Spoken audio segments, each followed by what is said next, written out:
हिंदू मजहब में गोश्त खाना हराम है। आप जब हिंदू मजहबी किताब पढ़ते हैं, आपकी मजहबी किताब में लिखा है कि गोश्त भी खा सकते हैं, मांस भी खा सकते हैं और बीफ भी खा सकते हैं, गाय का गोश्त भी खा सकते हैं। आप जब पढ़ेंगे मनुस्मृति चैप्टर नंबर 5 अध्याय नंबर 5 श्लोका नंबर 30 में लिखा है कि अगर खाने वाले जानवर, अगर खाने वाले मखलूक उस चीज को खाती है जो खाने वाले जानवर है, तो आप कोई गुनाह नहीं कर रहे, क्योंकि ईश्वर ने कुछ मखलूक को बनाया है खाने के लिए और कुछ मखलूक को खा जाने के लिए। Some to eat and some to be eaten. तो अगर आप खाने वाले जानवर खाते हैं तो गुनाह नहीं कर रहे। लिखा है मनुस्मृति में अध्याय नंबर 5 श्लोका नंबर 31 में कि अगर आप पूजा के लिए जानवर को कत्ल करते हैं तो कोई गुनाह नहीं करते। लिखा है मनुस्मृति में अध्याय नंबर 5 श्लोका नंबर 39 और 40 में कि ईश्वर ने कुछ जानवर को बनाया है पूजा के लिए, सैक्रिफाइस के लिए। तो killing in sacrifice is not killing. तो कत्ल करना पूजा में कत्ल नहीं है। तो मनुस्मृति के मुताबिक आप गोश्त खा सकते हैं। फिर आप जब मुताला करेंगे महाभारत का, महाभारत में अनुशासन पर्व में अध्याय नंबर 88 में युधिष्ठिर, पांडव के 5 भाई थे। आपने युधिष्ठिर का नाम तो सुना होगा। युधिष्ठिर जो पांडव के 5 भाई थे, युधिष्ठिर पांडव में सबसे बड़ा भाई था। वो पूछता है भीष्म से कि हम यज्ञ में, पूजा में क्या खाना दे ताकि हमारे परदादा खुश होंगे।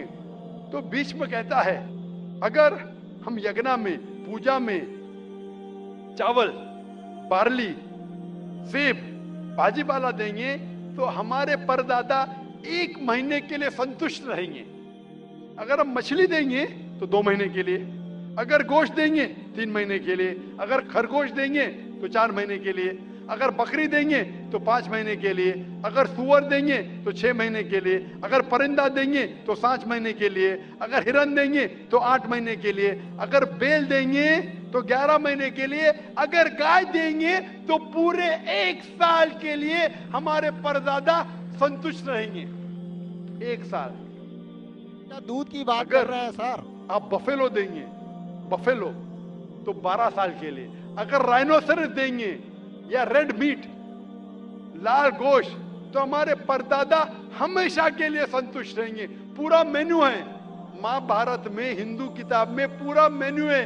क्या चाहते हैं? भाजी पाला, मछली, गोश्त, खरगोश, हिरन, बीफ, बड़े का छोटे का सब है। आप अगर वेद पढ़ेंगे, वेद में भी लिखा है कि संत और साधु गोश्त खाते थे, गाय का गोश्त भी खाते थे। फिर आप क्यों कहते हैं कि गोश्त खाना हराम है? क्योंकि बहुत से हिंदू लोग बाकी मज़ाहिब से प्रसन्न हुए। मजहब से प्रसन्न होने के बाद कुछ मजहब मानते अहिंसा में, और वो समझते हैं कि जानवर को कत्ल करना गुनाह है। क्यों? क्योंकि जानवर में जान है, बाजी पाला में जान नहीं है, पेड़ पौधों में जान नहीं, इसलिए बाजी पाला खाना गलत नहीं है, लेकिन जानवर खाना गलत है। आज साइंस तरक्की कर चुका है और हम जानते हैं कि पेड़ पौधों में भी जान है। तो उनकी लॉजिक जरा बदल गई। हाँ जाकिर भाई, हम जानते हैं पेड़ पौधों में जान है, लेकिन पेड़ पौधे, उनको दर्द का एहसास नहीं है, उन्हें दर्द नहीं होता। पेड़ पौधों को दर्द नहीं होता है और जानवर को दर्द होता है। इसीलिए जानवर खाना बड़ा गुनाह है, पेड़ पौधे खाना कम गुनाह है। आज साइंस फिर से तरक्की कर चुका है। तरक्की करने के बाद साइंस ये कहती है कि पेड़ पौधों को भी दर्द होता है, लेकिन उनकी दर्द की आवाज़ आपको सुनाई नहीं देती। हम इंसान सिर्फ 20 साइकिल्स और 20,000 साइकिल्स के दरमियान फ्रीक्वेंसी में सुन सकते, इसके नीचे, इसके ऊपर नहीं सुन सकते। वो चीखते हैं लेकिन हमें उनकी आवाज़ सुनाई नहीं देती।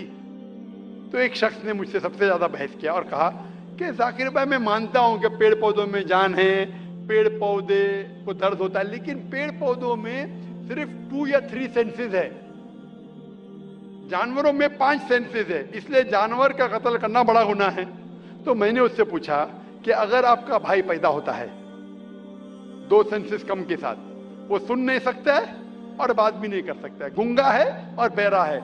जब वो बड़ा होता है और अगर कोई इंसान उसका कत्ल करता है तो क्या आप जाके कहेंगे जज से, मिलॉर्ड कातिल को कम सजा दो क्योंकि मेरा भाई गूंगा था, बहरा था, वो सुन नहीं सकता था, बात नहीं कर सकता था? आप तो कहेंगे कातिल को डबल पनिशमेंट दो, मेरा भाई तो मासूम था, ना सुन सकता था ना बात कर सकता था। इस्लाम में 2 सेंसेस जैसे 2 सेंसेस वो नहीं। इस्लाम में अल्लाह ताला फरमाते सूरह बकरा में सूरह नंबर 2 आयत नंबर 168 में 168 में, eat of the good things which Allah has provided you, जो अच्छी चीज आपको आपके अल्लाह ने दी है उसको आप खा सकते हैं। तो आप अगर मुताला करेंगे मजहबी किताबों का और साइंस का, गोश्त खाना कोई गलत नहीं है। और मुझे खुसूसन कोई गिला शिकवा नहीं अगर गैर मुस्लिम, अगर हिंदू गोश्त नहीं खाते, मुझे कोई गिला शिकवा नहीं, क्योंकि अगर सब हिंदुस्तानी गोश्त खाने लगेंगे तो हिंदुस्तान में गोश्त का भाव बढ़ जाएगा। आज महंगाई का जमाना है, पेट्रोल का भाव बढ़ रहा है, सब हिंदुस्तानी गोश्त खाने लगेंगे तो गोश्त का भाव भी बढ़ जाएगा। तो मुझे कोई गिला शिकवा नहीं आप अगर गोश्त नहीं खाते। लेकिन अगर आप ये कहेंगे कि गोश्त खाना गलत है तो आपको आपके मजहबी किताबों के बारे में नहीं पता है और साइंस का भी नहीं पता है। अगर आप कहेंगे किसी की जान नहीं लेना चाहिए तो आप 2 मिनट भी जी नहीं सकते। हम जो सांस ले रहे हैं ये जर्म्स है, जर्म्स में भी जान है, आप सांस लेने से उनका कत्ल कर रहे तो आप जी नहीं सकेंगे। इस्लाम में ये है कि जो चीज की इजाजत है वो आप खा सकते, जो हराम है उसको नहीं खाना चाहिए।